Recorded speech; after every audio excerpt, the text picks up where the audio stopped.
Well, welcome to this talk, and today's video has been really quite interesting to put together. We're going to hear from Vibeke Manninke, who is the Danish scientist that we've interviewed a few times on this channel, who showed about the batch variability of how many adverse reactions there were from various batches of COVID vaccine. And she's going to introduce what she's talking about now very briefly. Vibeke, thank you. Hello, I'm Vibeke Manninke. I'm MD, PhD, and I'm in Washington. It's time to celebrate. It's time to celebrate President Trump, but it's also time to celebrate the ending of censorship. We want the free speech back. That's why we're in the US, and that's what we believe in. So follow us here in Washington. See you. Now, we're going to be hearing from one of Mr. Kennedy's speeches in a minute to Senate. But first of all, Vibeke has interviewed Mary Holland. And Mary Holland is, I think, Chief Executive of Children's Health Defence League. And she has the aim of ending the epidemic of chronic disease in children. No ambiguity here. We want to end the epidemic of chronic disease in children. Let's hear briefly what she said. And just before we go on, we note that we agree emphatically with Vibeke's notion to end censorship and get the data out there. We've got people chomping at the bit, including Dr. Manninke herself, ready to analyse data. Over to Mary Holland now. Thank you, Miss Holland. Hello, Mary. Nice to see you. Can you please introduce yourself? Sure. Pleasure to be here. I am Mary Holland. I'm the Chief Executive Officer at Children's Health Defense, the organization founded by Robert Kennedy, and its purpose is to end the epidemic of chronic childhood disease. Oh, great. And what are your thoughts about the election of President Trump? Well, I listened to his inauguration speech yesterday, and there were three things in particular that he said that directly align with Children's Health Defense's mission, and I'm thrilled about them. One is he said he wanted to end the epidemic of chronic disease in the United States. That's huge. Secondly, he said that the people in the military will be restored to their jobs, I believe with back pay, those who refuse to take the COVID jabs. That shows his disagreement with medical mandates. That is fantastic news, because we believe you can't have informed consent if you have no ability to consent and you only have coercion. So that was great news. He also talked about ending any government censorship by proxy, and it was very exciting to see the heads of Google, Meta Platforms, and X sitting behind him, obviously in support of this decision that the government will no longer play a role in censoring by proxy. So those were all incredibly exciting statements by the new president, and I am really hopeful that we will see all of those goals fulfilled and then some. Oh, that's great. Thank you very much. My pleasure. You know, this modern technology never ceases to amaze me. Because I'm old, I can remember not having it. So we've got a doctor and a research scientist like Vibeke who can go off to the States and talk to people and bring back data directly. And her daughter is following in her footsteps. So Mia Manninke actually interviewed some people on the street in the United States just prior to the inauguration of President Trump. Let's get a few views from that, and then we'll go straight on to Mr. Kennedy's talk. I just found three amazing women. Let me ask them, what do they believe in for Trump? So, hey girls. Hi. Hi. So, Hi. we're here. There's so many people. We're getting into the sworn in. Yeah. What do you expect about the next 4 years with Trump? Oh, optimistic. We're very optimistic about what's our future for the country. We're very happy that we've all come together as a nation to make this happen. And so I'm just very excited about what can happen next. Yes, we're looking forward to the golden era, Trump's golden era. It's going to be amazing, and we look forward to you guys joining us. Yeah. Yes, it's been a delight talking to you, and it's so sad that through these past 4 years with the media, they've caused so much discourse amongst the people and false narrative, because Trump does want to unite people, not divide them, and that is part of his message today. So we want to have strength and power and have peace in this world and through unity. it. So in one, unity. if you should say in one word about Trump, that will be unity? Yes. Unity. Yes. Exactly. Unity. It's a party day.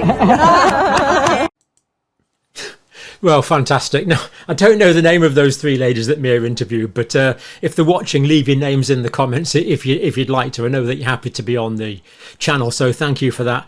Good grief, do we need good women in this world? Many of us are here because of good women, that is for sure. But the optimism, really encouraging. The media causing discourse. And one of the things that's come to light really in the last year, thinking about the presidential campaign, is the use of social media so that we can communicate to people directly, not via this priestly class of media who filter everything between those on high and us common riffraff scum proletariat people at the bottom. You know, we can now communicate directly with each other, and that's what these good women did. So thank you very much for that. Now, there's so much going on in the States now, but I want to play a clip now from RFK, Robert Kennedy Jr., Senate confirmation hearing to be Secretary of Health and Human Services. And just some of the things he says here are just such common sense. There's various people around about him looking a bit, well, what should we say? Disgruntled, unhappy. I'm not quite sure who all they are, but never mind. Let's focus on the actual content. And he starts off with the obvious link between environment and human health. Of course, chemicals that kill fish kill people as well, obviously. 70% of adults are obese in the United States. How can we have got to this situation? It's not that much better in the UK, but in the United States it's particularly bad. A third of children are overweight. Diabetes is 10 times more common than it was in the 1960s. Cancer increasing by 1 to 2% a year in young people. He also mentions Alzheimer's disease, addiction, ADHD, autoimmune disease, neurodevelopmental disease, depression, all more common. And some of the figures, 4.8 trillion on health. That's the fifth of gross domestic product. It's just incredible. Sick nations simply can't do well.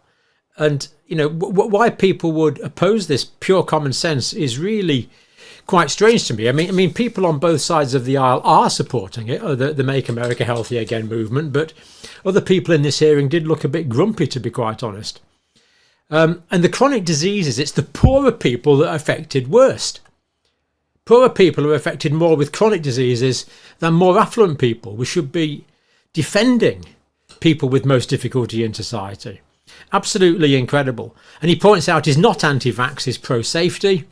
When he was looking at mercury in fish, no one said he was anti-fish. We need the evidence base for this. And what's probably even more exciting for me, is probably a bit of an academic these days, but what's even more exciting or equally exciting is helping all these people directly. It's all the data that can be collected, all the analysis that can be made, all of the health information that can be learned, that can be spread out to help the health of the whole world. Anyway, let's give Mr. Kennedy a chance to speak for himself now.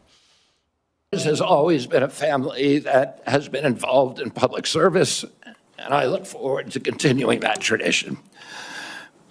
My journey into the issue of health began with my career as an environmental attorney, working with hunters and fishermen and mothers in the small town in the Hudson Valley and along the Hudson River. I learned very early on that human health and environmental injuries are intertwined. The same chemicals that kill fish make people sick also. Today, Americans' overall health is in grievous condition. Over 70% of adults and a third of children are overweight or obese. Diabetes is 10 times more prevalent than it was during the 1960s. Cancer among young people is rising by 1 or 2% a year. Autoimmune diseases, neurodevelopmental disorders, Alzheimer's, asthma, ADHD, depression, addiction, and a host of other physical and mental health conditions are all on the rise, some of them exponentially. The United States has worse health than any other developed nation, yet we spend more on healthcare, at least double, and in some cases triple, as other countries. Last year, we spent $4.8 trillion, not counting the indirect costs of missed work. That's almost a fifth of GDP. It's tantamount to a 20% tax on the entire economy. No wonder America has trouble competing with countries that pay a third of what we do for health and have better outcomes and a healthier workforce. But I don't want to make this too much about money. It's the human tragedy that moves us to care. President Trump has promised to restore America's global strength and to restore the American dream, but he understands we can't be a strong nation when our people are so sick. A healthy person has 1,000 dreams. A sick person has only one. Today, over half of our countrymen and women are chronically ill. When I met with President Trump last summer, I discovered that he is more than just concern for this tragic situation, but genuine care. President Trump is committed to restoring the American dream, and 77 million Americans delivered a mandate to him to do just that, due in part to the embrace and elevation of the Make America Healthy Again movement. This movement, led largely by Maha moms from every state, you can see many of them behind us today, and in the hallways and in the lobbies, is one of the most transcendent and powerful movements I've ever seen. I promise President Trump that if confirmed, I will do everything in my power to put the health of Americans back on track. And I've been greatly heartened to discover a deep level of care among members of this committee, too, both Democrats and Republicans. I came away from our conversations confident that we can put aside our divisions for the sake of a healthier America. For a long time, the nation has been locked in a divisive healthcare debate about who pays. Well, when healthcare costs reach 20%, there are no good options, only bad ones. Shifting the burden around between government and corporations and insurers and providers and families is like rearranging deck chairs on the Titanic. Our country will sink beneath a sea of desperation and debt if we don't change the course and ask, why are healthcare costs so high in the first place? The obvious answer is chronic disease. The CDC says 90% of healthcare spending goes toward managing chronic disease, which hits lower income Americans the hardest. The president's pledge is not to make some Americans healthy again, but to make all of our people healthy again. There is no single culprit in chronic disease. Much as I have criticized certain industries and agencies, President Trump and I understand that most of their scientists and experts genuinely care about American health. Therefore, we will bring together all stakeholders in pursuit of this unifying goal. Before I conclude, I want to make sure the committee is clear about a few things. News reports have claimed that I'm anti-vaccine or anti-industry. I am neither. I am pro-safety. We'll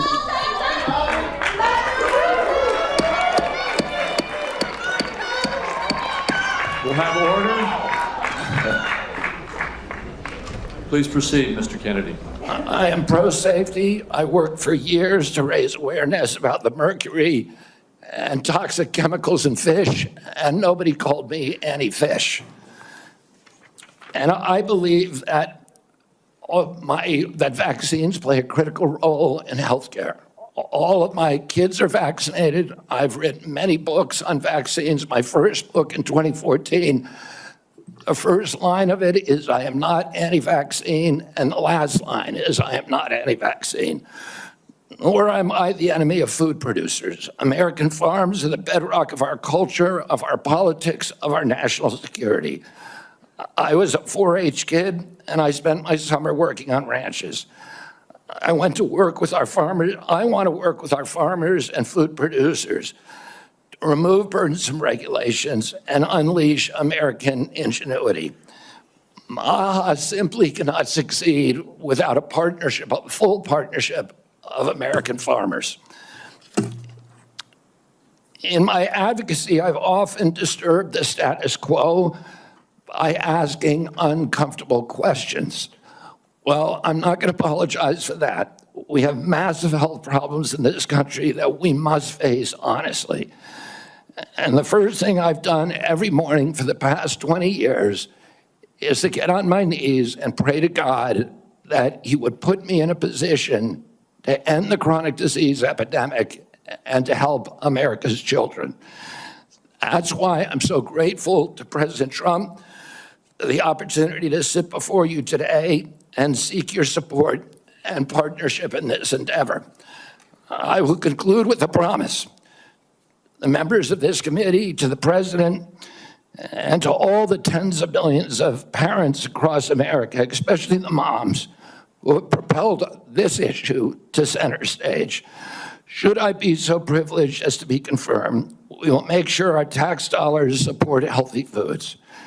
We will scrutinize the chemical additives in our food supply. We will remove financial conflicts of interest from our agencies. We will create an honest, unbiased, gold standard science at HHS, accountable to the President, to Congress, and to the American people. We will reverse the chronic disease epidemic and put the nation back on the road to good health. Thank you. Thank you, Mr. Kennedy. Mr. Kennedy, I will begin. Each of us will have 5 minutes to ask you questions, and then at the conclusion of the hearing, if there are